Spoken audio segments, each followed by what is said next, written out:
இயேசுவில் பிரியமான சகோதர சகோதரிகளே, ஒரு மறைக்கல்வி மாணவன்கிட்ட உனக்கு பிடிக்காத ஒரு காலம் திருச்சபை அட்டவணையில் கேட்ட உடனே தவக்காலம் என்று உடனடியாக ஒரு பதில். ஏன் தவக்காலம் உனக்கு பிடிக்காது? இந்த 40 நாள் எங்கள் அம்மா கறி எடுக்க மாட்டாங்க, எதுவுமே செய்ய மாட்டாங்க வீட்டில், அதனால் அந்த தவக்காலம் பிடிக்காது அப்படின்னு சொல்லிட்டு ஒரு சிறிய வார்த்தை. பிரியமானவர்களே, பக்தன் சீடன் 2 வார்த்தை. இந்த ரெண்டுக்கும் ஏதாவது வித்தியாசம் இருக்கா? பக்தன் சீடன், பக்தனுக்கும் சீடனுக்கும் ஏதாவது வேறுபாடு இருக்கா? அது ரெண்டு ஒன்று தானா? தூக்கம் கலையிலையா? சரி, பக்தன் வேறு, சீடன் வேறு.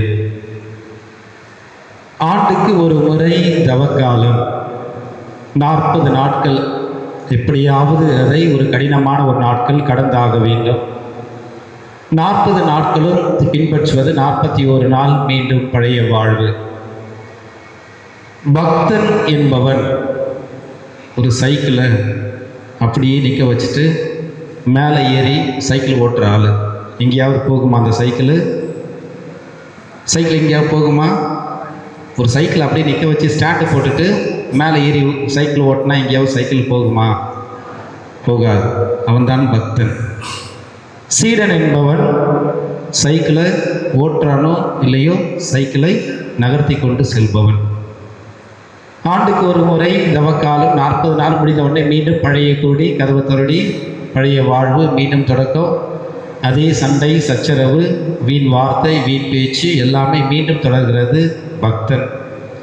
பக்தன் யார் வேண்டுமானாலும் ஒருவரை பின்பற்றலாம், ஏற்றுக்கொள்ளலாம், பின்பற்றி வரலாம்.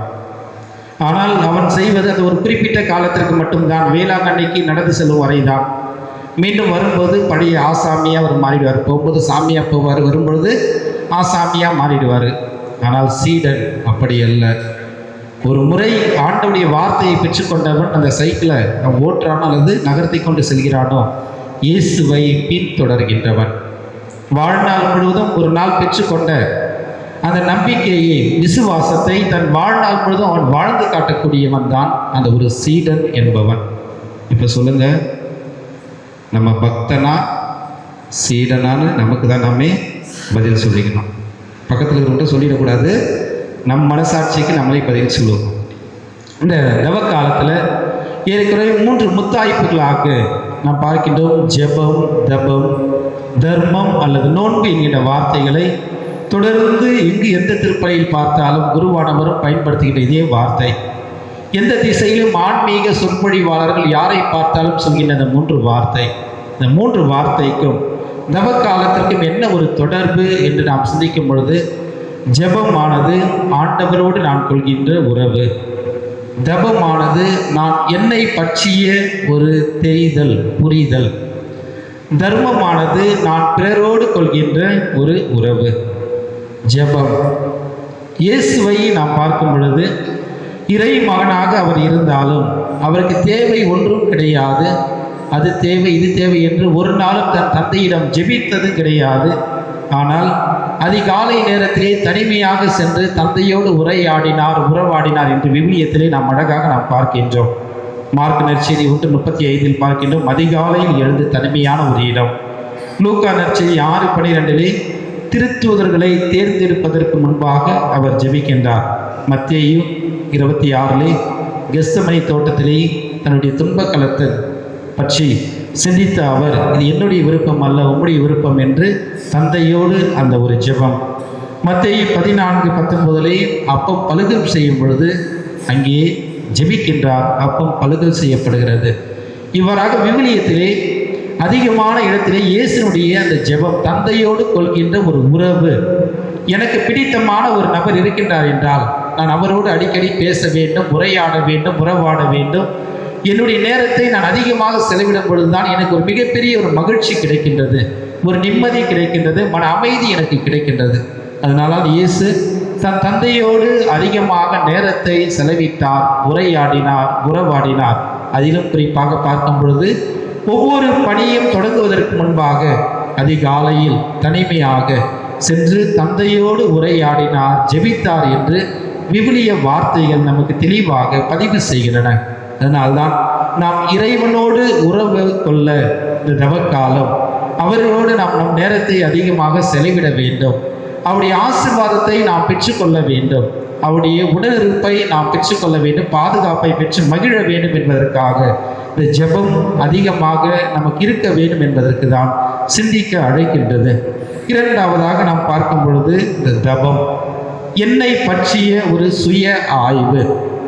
நாம் செல்கின்ற இடங்கள் அனைத்தும் இது உண்மையாகவே கடவுளுக்கு ஏற்புடையதா, என்னோடு வாழ்கின்ற மக்களுக்கு ஒரு பிரியமானதா, பிடித்தமானதா, ஆண்டவருடைய விழிமை எங்களுக்கு ஏற்றதா என்று என்னை பற்றிய ஒரு சுய ஆய்வு.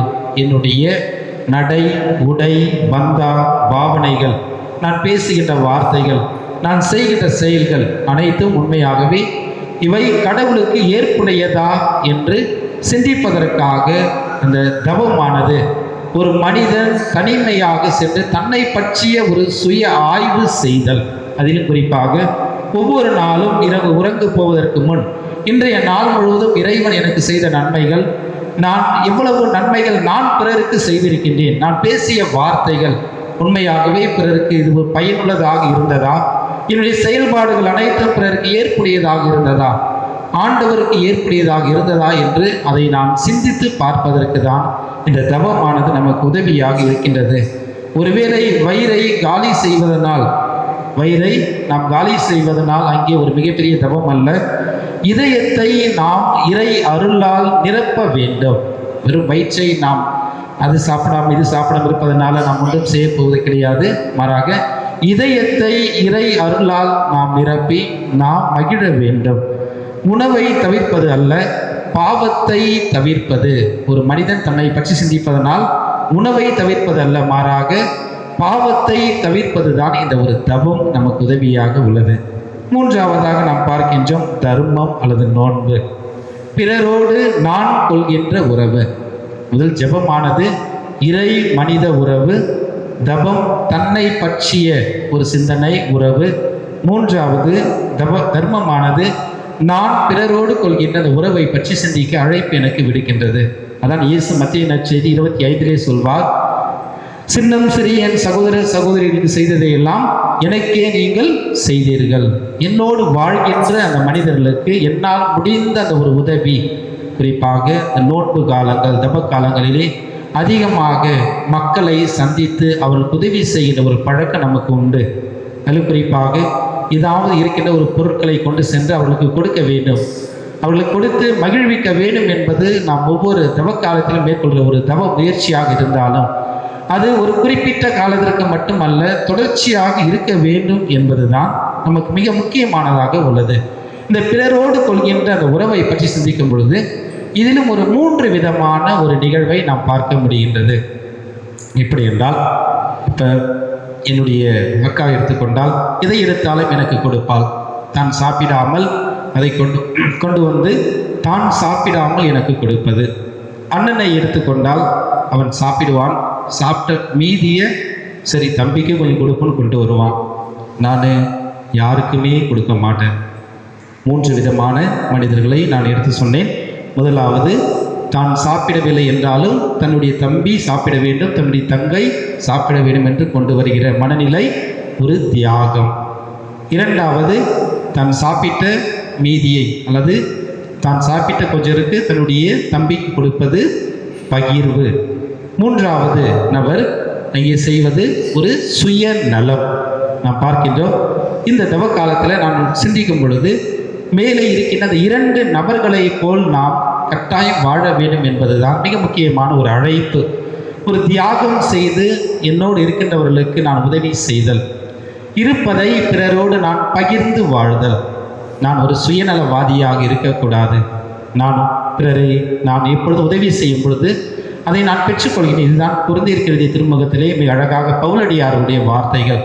முக மலர்ச்சியோடு கொடுப்பவர் ஆண்டவரின் அன்புக்கு உரியவர் என்று குறிப்பிடுகின்றார். எனவே நாம் ஒரு சுயநலவாதியாக இருக்கக்கூடாது. இருப்பதை பகிர்தல், தியாகம் செய்தல், பிறரோடு பகிர்ந்து மகிழ்தல், இவ்வாறாக நான் ஒவ்வொரு செயலையும் நான் அறிந்து தெரிந்து புரிந்து நான் அதை செய்யும் பொழுது உண்மையாகவே இது ஒரு அர்த்தமுள்ள ஒரு தவக்காலமாக நமக்கு திகழ்கின்றது என்பதை நாம் பார்க்கின்றோம். மேலும் இந்த 40 நாட்களிலே நம்முடைய வாழ்விலே நாம் உணவை தவிர்ப்பதை விட நம்மிடம் இருக்கின்ற தீய எண்ணங்களை தவிர்ப்பது மிக நல்லது. நம்மிடம் இருக்கின்ற போட்டி, பொறாமை, கோபம், தேவையற்ற வார்த்தைகளால் பிறரை நாம் திட்டுவது, இவ்வாறாக இது போன்ற ஆண்டவருக்கு பிடிக்காத செயல்களை நாம் நம்மிடமிருந்து அகற்ற வேண்டும். நாம் சாப்பிடாமல் இருக்கிறதுனால கடவுள் நம்மளை உடனே நாளைக்கு மோட்சத்துக்கு கூட்டிகிட்டு போயிட மாட்டார். ஒரு துண்டு சிக்கனோ அல்லது ஒரு துண்டு மீனோ சாப்பிட்டதுனால நாளைக்கு எல்லாருமே மோட்சத்துக்கு நாம் உடனடியாக போயிட போகிறது கிடையாது. அவருடைய விழுமியங்களை நாம் பின்பற்ற வேண்டும். மன்னிப்பு, அன்பு, பகிர்வு, விட்டு கொடுத்தல், ஏற்றுக்கொள்ளுதல், இவை நான் செய்யும்பொழுது உண்மையாகவே இது ஒரு அர்த்தமுள்ள ஒரு தவக்காலமாக எனக்கு திகழ்கின்றது. இந்த 40 நாட்கள் நாம் பார்க்கின்றோம். 40 நாட்களில் அப்படியே சம்மனசு மாதிரி தான், எந்த விதமான தீய வார்த்தை பேசாமல் அப்படியே இருக்கும். நல்ல வார்த்தை, அப்படியே இயேசுநாதரை போலவோ மாதாவை போல மரியாவை போலவோ நம்மளை பார்த்தா தெரியும். 41வது நாள் அதே சம்மனசு காலிக்கிற மிக்கேல் சம்மனசு காலிக்கிற பேயை போல திரும்ப மாறிடுவோம். 40 நாள் மிக்கேல் சம்மனசு தான், 41வது நாள் மிக்கேல் சம்மனசு காலிக்கிற பேயை போல நம்ம மாறிடுவோம். இது ஒரு தவம் அல்ல. ஏனென்றால் ரெண்டுமே ஒரே ஆள் தான், 2 பேருமே கோயிலில் தான் இருக்காங்கன்னு சொல்லி நம்ம சொல்லக்கூடாது. இருவரும் கோயிலில் இருந்தாலும் அவருடைய நிலைப்பாடு வேறு. எனவே பிரியமானவர்களே, நாம் மேற்கொள்கின்ற இந்த தவமானது ஒரு அர்த்தம் உள்ளதாக நாம் கொண்டு வருவோம். ஏதாவது ஒரு சிறிய தவறை நாம் எடுத்துக்கொள்வோம். இந்த ஒரு சிறிய தவறை இந்த ஆண்டு தவ காலத்திலிருந்து நான் விட்டு விடுகிறேன். இந்த ஆண்டு முழுவதும் அல்ல, நான் கல்லறைக்கு செல்லும் வரை இந்த ஒரு சிறிய தவறை நான் எடுத்து பின்பற்றி இவரிலிருந்து நான் விடுதலை பெற்று ஆண்டவருக்கு ஏற்ற செயலாக அதை மாற்றி என் வாழ்க்கையிலே வாழ நான் முன் வருவேன் என்று நாம் முயற்சி செய்வோம். ஆண்டவர் நம் அனைவரும் நிறைவாக ஆசீர்வதிப்பாராக. ஆமென்.